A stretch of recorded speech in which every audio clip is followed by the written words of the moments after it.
Hey everyone, this is Michael from the Mind of Christ. Thanks for stopping by our YouTube channel today.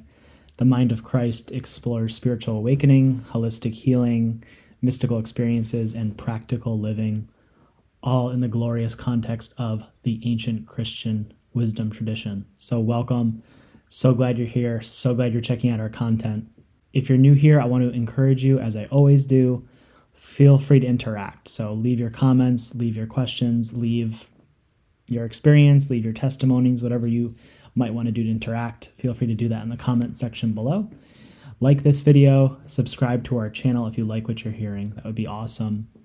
So today I want to talk about this concept of the shadow, and it's a really deep concept. So we're just going to kind of scratch the surface, but I think it's really important for understanding spiritual process. It's kind of a psychological topic. So if you're in mental health, or you have any experience with therapeutic treatments, or maybe the work of Freud or Jung, or really a bunch of other prominent psychologists, the shadow is this concept from psychology that I want to talk about a little bit today in the context of awakening experiences, spiritual journey. And the shadow in this context is a part of our personality, or if we're speaking in the terms of the Bible, the heart. Okay, so it's a part of our heart, it's a part of our inner man that we repress or suppress into our unconscious. So that means that we're not necessarily aware of it because it contains traits or desires or elements that we may perceive to be ugly or not in line with our ideal. So these ugly parts of us we don't want to deal with, or we don't want to manifest, we kind of shove them down deep. That's what the shadow is. So the shadow is the combination of all those things that we kind of put under the surface, that we try to conceal. It's that part of ourselves that we try to hide from the outside world, even from ourselves, those unpleasant things that we don't want to encounter or deal with. And again, we do this to the shadow. We do this because it doesn't align with our ideal. So the ideal is obviously what we strive to be in our minds. So the ideal can be shaped by our family of origin, it can be shaped by our culture, it can be shaped by social media, and most importantly, it can be shaped by our religion. And that's why this is so important to talk about in this context, because we're taught this ideal from a very young age. If you're Christian, this is what a Christian looks like, this is what a Christian sounds like, this is what you do. So it's a standard of behavior that we have, this ideal, this standard of behavior.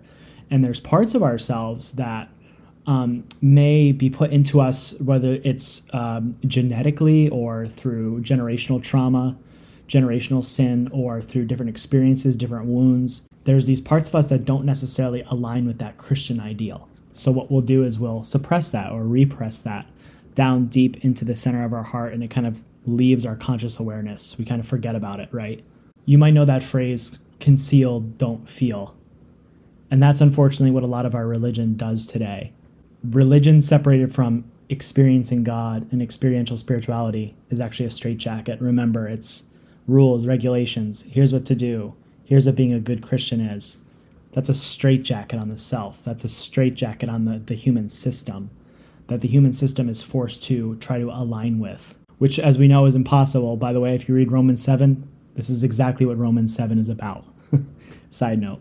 And the religious rules and regulations, they can be helpful for getting us on the path initially. It's like a little cane or a little light that gets us on the path initially. But then once you're walking on that path and you're realizing, I need to suppress all these things in the name of this religion, all of that stuff can manifest later. It can come out as chaos. It can come out as pain, death, confusion, sin. All of that can manifest later. And that's where religion can really harm us. One phrase I like to use, and I use with my friends, is growth is groaning. So if you're not groaning, as Paul talks about the groaning of the human towards God.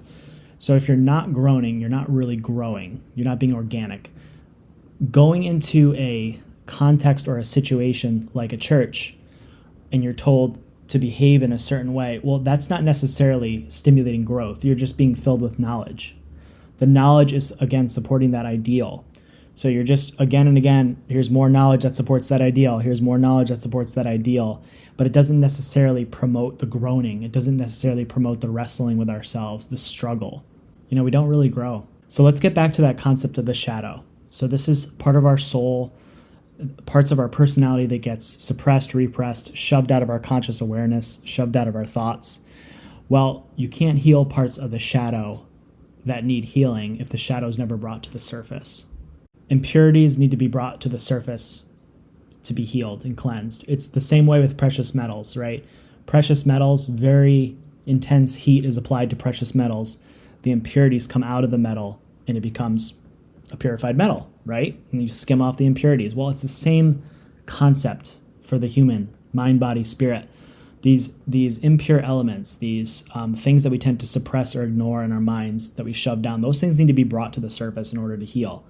You can't heal a wound if the poison's never drawn out of the wound. That's why you get something to get the poison out, then the wound can heal. The wound is just going to fester if the poison's never extracted. So what can happen in our spiritual journey, in our relationship with God? Remember, Paul says, if we suffer with him, we will reign with him. And it goes back to that idea of groaning and suffering to move forward. So what can happen in our life, it's a life-altering event of some sort. So it might be the end of a marriage, it might be the end of a relationship, it might be a major accident, it could be a death of a loved one. What that tends to do is trigger some of these awakening experiences where the shadow will come out of the subconscious or the unconscious realm and come into our minds. So we're faced with all those things we suppressed before all of a sudden. And that's because everything around us, the safety and security that we once knew, is being disrupted in a major way. And that's what causes the shadow to manifest. And as that shadow manifests in our mind, you might start to have thoughts that are really troubling. You might start to have desires or urges that feel so contrary to what you feel is your nature or your ideal. You'll have thoughts pushing up against your ideal. It could be sinful thoughts, it could be dark thoughts, it could be OCD, it could be depression. I see this manifest practically in a lot of ways, not only in my own experience, but in the experience of the people I'm coaching. Major life event, let's say it's a divorce. All of a sudden, I am now feeling hypersexually inclined. So I'm wanting to go out and see a bunch of people or indulge in things that I normally would never have any idea of indulging in. Or I'm questioning myself. I'm questioning my sexuality. I'm questioning my place in the world. I'm questioning my job.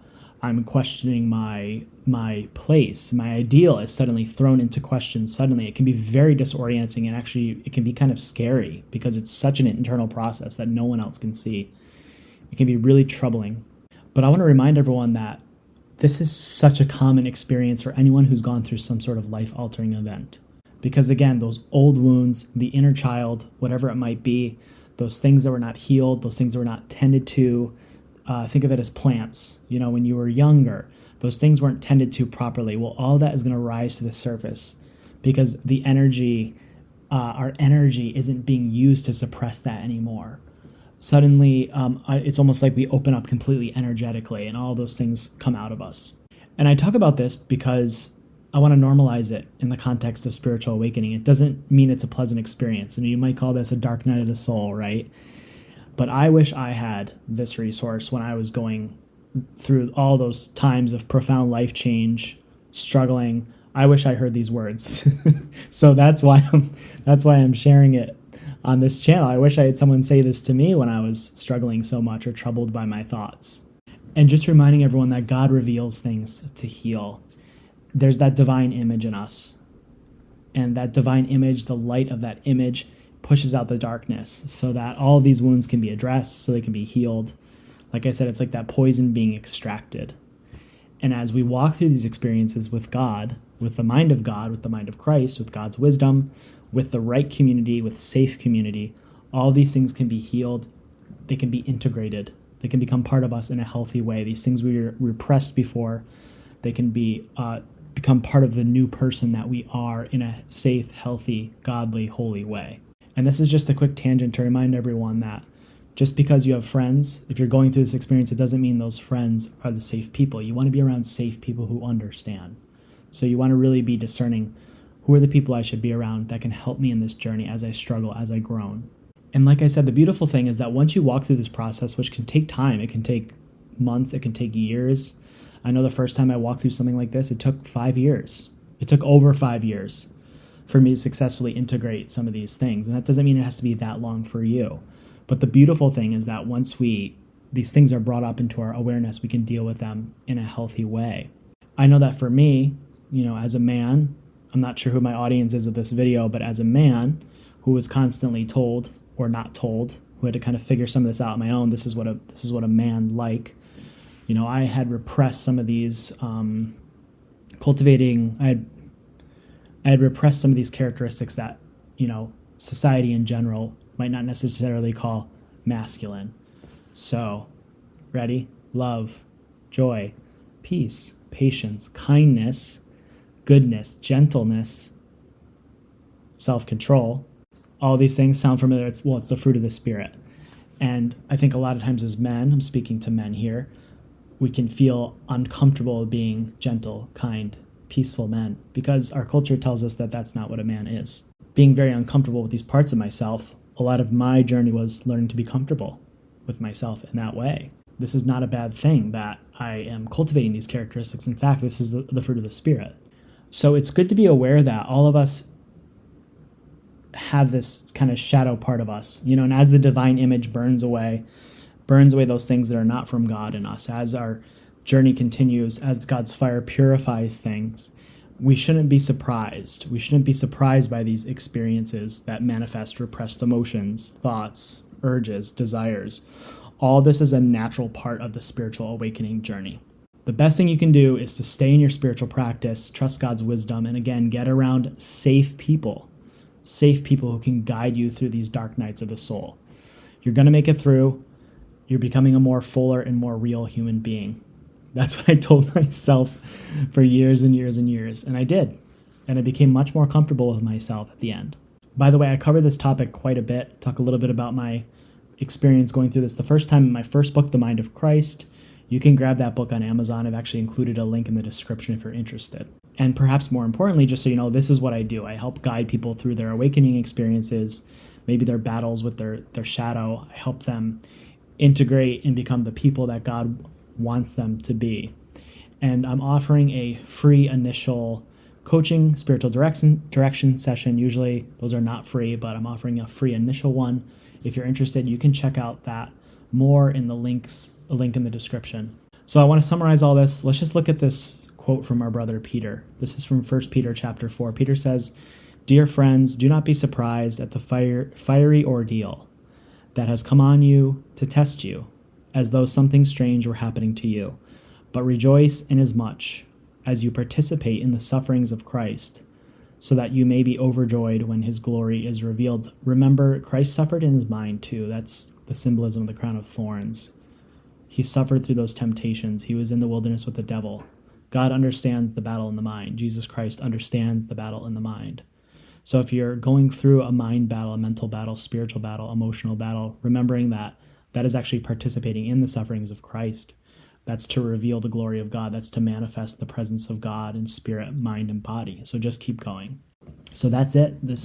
Hope this has been helpful, this introduction to shadow work, understanding, and being aware of that part of our personality that we tend to repress. If you like this video,